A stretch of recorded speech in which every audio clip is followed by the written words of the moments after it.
Hello मु Alisa.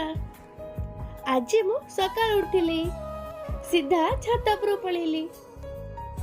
सेठी सूर्य देवता को देखी टिके नम नम करदेली। आम छात पर ना भुवनेश्वर व्यूटा बहुत सुंदर देखा जाए। पर देखिली मामा फूल तोलुचंती। ताको देखि मने पड़ला अरे मामा पर ठाकुर पूजा करार अछि। मु भी टिके मामा को फूल तोड़बारे साहाय्य कली। परे तळको आसी ब्रश करी खाली पेट टिके पानी पी देली। मामा सांगे सांगे मते क्षीर सहित चकोस खाइबके देले कारण खाई सारी मते ऑनलाइन क्लास करिवार थिला। देखो देखो ऑनलाइन क्लास पे प्रिपेयर कली आउ मन दे पाठ पढ़िली। पाठ पढ़ी सारला परे गाधे पाधे रेडी हो गली।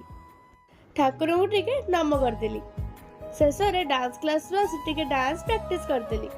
पुणी देखा नेक्स्ट ब्लॉग रे। Bye bye.